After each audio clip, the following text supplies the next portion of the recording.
Okay, time to put on your tinfoil hat. Just wait till you hear this one.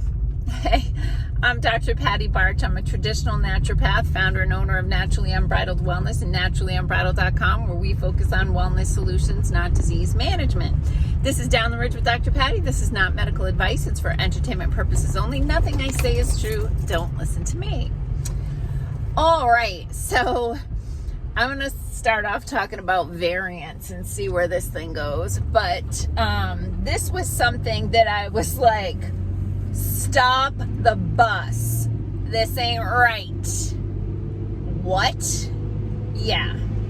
So when the big ol' bug hit the world,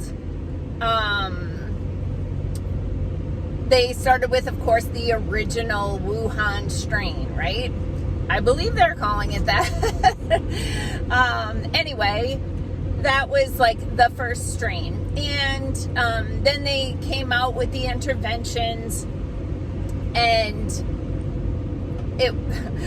by the way, it was within weeks of identifying the pathogen, they had an intervention ready to go to their mock clinical trials, which is like unheard of. That's a whole other tinfoil hat thing if you want to look up the patents to the actual strain. Yeah. Anyway, so trying to make this make sense for you. So what is a variant? As we have been discussing, these pathogens, these bugs, contain genetic code. And the genetic code is a recipe to make the pointy protein. Well, no, sorry, that's the intervention. The bug itself contains a genetic code. And genetic code you can think of like a sentence, okay, or a paragraph. Or a page, right? Depending on how long the code is, you could be talking about a word, a phrase, a sentence, a paragraph, a page, a chapter, a book, etc. Okay? So, somewhere in the paragraph, they might drop a word or switch a word or change a word. And these are normal mutations that can happen in genetic code.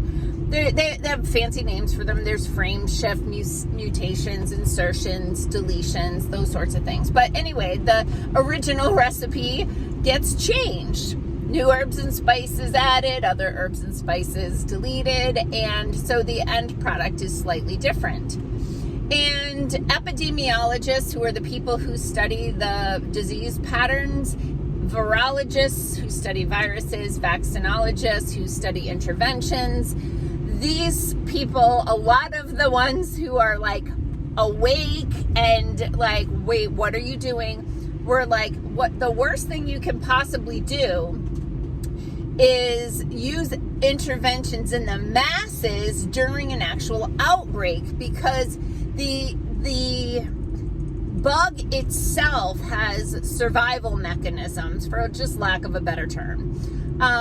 Whereas if there is selection pressure put against the bug, whether it be a bacterium in your gut or these airborne bugs, when there's pressure put on them that could damage or destroy them, they try to change to survive. It's called adaptation. And so these bugs, of course, even when they get into the first body and the body mounts an immune response against them, that pressure can cause them to start substituting herbs and spices, okay? So they started tracking the variants and mapping on the planet where the different variants were occurring.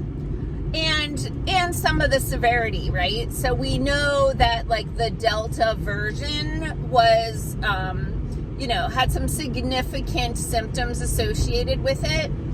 And so what they were doing, and you could track this in real time for the people who are geeky like me and were paying attention to this stuff, is you could track, just like fashion, you could track the transition of the bugs across the globe. And so what happened, my office is in Onalaska, Wisconsin, the west central part of the state, and New York and California were a hot mess for months before we started seeing cases here in the middle of the country. Because it takes time, especially, I'm not in a metropolitan area, so, obviously the areas with big airports were going to be the ones with the first outbreaks, because that's just the fastest way for anything to spread is, you get a bunch of people in one location and then you send them off into a bunch of different locations across the country and across the globe. That's a good way to spread stuff around, right? So here in the middle of the country, it really was months and months, like, we're just like watching. Our office is closed down and there's like 3 cases in the county, or 8. It was like ridiculous. So anyway, the thing that blew my ever-loving mind, I'll get to what blew my ever-loving mind. I forgot to say this. So, as I mentioned, the scientists were saying you can't do the intervention into the masses all at the same time because you're going to create a massive number of variants. And the more changes that happen away from the original recipe, the less likely the intervention is going to work, because it's not going to match. That it's going to change so much over time from so much pressure, selection pressure, that the intervention itself isn't going to work. And so you did start to see them twiddling with the recipe as well. Okay, what blew my ever-loving mind? Omicron. Because it was like a Friday where they had, okay, it's been a few years, right? So I don't remember exactly, but this was like an approximation of what happened.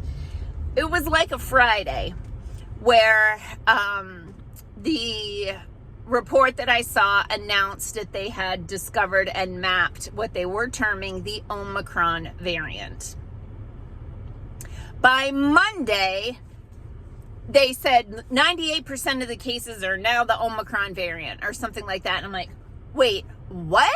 They just announced that they named this and discovered this on Friday, and by Monday, this is the dominant variant? That is not possible without support. It's not possible for a global variant that every single recipe, after billions and billions of copies, that every single recipe across the globe suddenly changed within 3 days that everyone had the same recipe. We're all making the same cake. That it doesn't happen like that unless you have some help. Maybe at the airport. You're wearing your tinfoil hat, right? Because this crap is nutso. But I'm just saying, it is absolutely impossible for all of the variants to change across the globe at the same time within a short window. That doesn't happen naturally. What could have happened? Hypothetically, the airports introduced that variant and sent it across the globe. I don't know. All I do know is what they say happened isn't possible. I don't know what actually happened. I just have a hypothesis. But what I do know is there's no freaking way that every single paragraph that changed their recipe over the weekend to make the exact same version. It can't happen. So, yeah. Don't use tin foil in your oven because aluminum is toxic. But yeah, wrap your brain in it, guys. Peace out, peeps. Have a healthy day.